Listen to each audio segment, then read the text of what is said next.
Hello everyone and welcome back to the channel.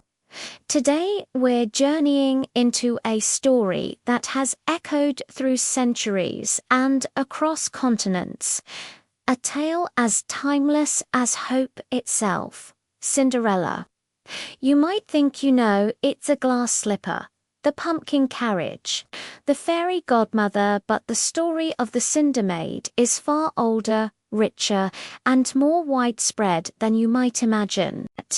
So, what is it about this particular narrative that has captivated hearts for generations? At its core, it's the ultimate story of underdog triumph. We meet a young woman, kind and gentle, who has lost her mother and is now relegated to the ashes of the hearth by a cruel stepmother and her equally unkind daughters. Her name, Cinderella, or versions like Orphan in German, literally ties her to the cinders and dust. She's been stripped of her status, her comfort, and her identity, yet she never loses her inherent goodness. This theme of enduring kindness in the face of cruelty is the story's foundational magic. Long before any fairy godmother waves her wand, Cinderella's virtue is her shield. She talks to animals, tends to her mother's grave, and performs her endless chores without complaint. It's this quiet resilience that makes her so deserving of the magic that follows. It teaches a powerful lesson. Your circumstances don't have to define your character. The magical intervention is, of course, the part we all remember. Whether it's a benevolent fairy godmother, a magical tree growing on her mother's grave, or even enchanted birds, this element represents the universe rewarding her virtue. It's a moment of pure wish fulfillment. Suddenly, the soot-stained girl is transformed.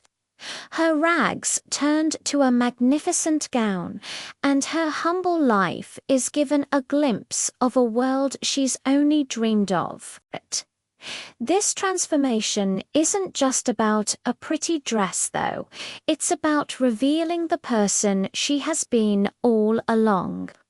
The ball gown and glass slippers don't make her worthy. They simply allow her inner nobility to be seen by the world, and most importantly, by the prince.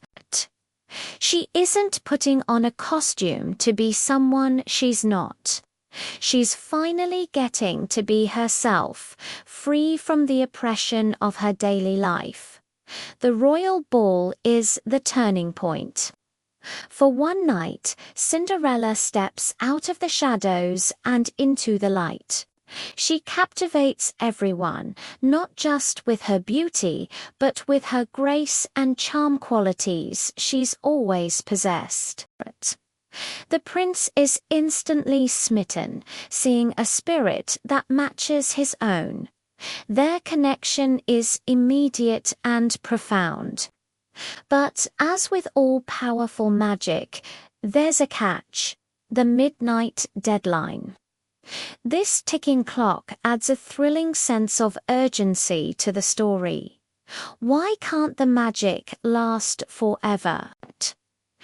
Perhaps it's a metaphor for those fleeting moments of perfect happiness we all experience, or a reminder that true change requires more than just a magical night.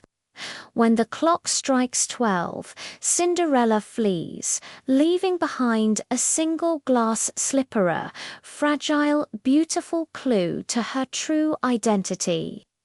The search for the slipper's owner is one of the most iconic sequences in all of literature.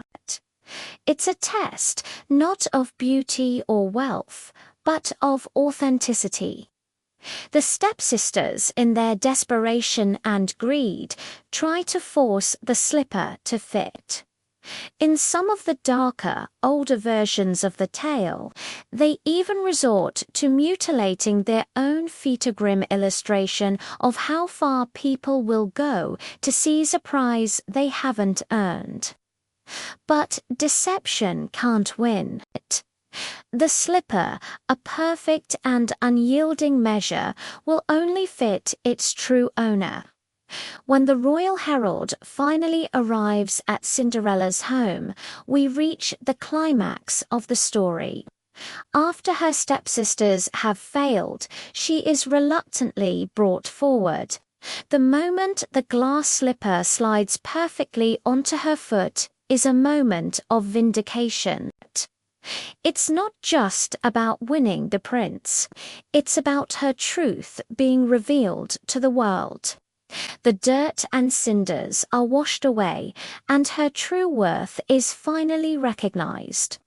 The prince sees her not for her rags or her finery, but for who she is.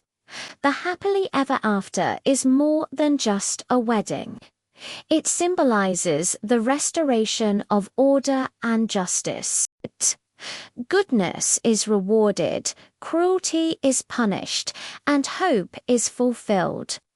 Cinderella's journey from the hearth to the throne is a powerful affirmation that kindness is a strength, not a weakness, and that one spirit can shine through even the darkest of circumstances. Think about the countless versions of this story. In ancient China, there's the tale of the Shahan, whose magical fish bones grant her wishes and who loses a golden slipper. In Native American folklore, there are stories of mistreated girls who are recognized for their inner goodness. This story is a part of our global human heritage because it speaks to a universal desire, the hope that our true selves will one day be seen and celebrated. It's a reminder that even when we feel overlooked, stuck in the cinders of our own lives, there's a potential for transformation. The magic might not come from a fairy godmother, but from our own perseverance, from the kindness we show to others, and from believing in our own worth, even when no one else seems to. The story of Cinderella endures because it's not just a fairy tale. It's a story about the unshakable power of hope.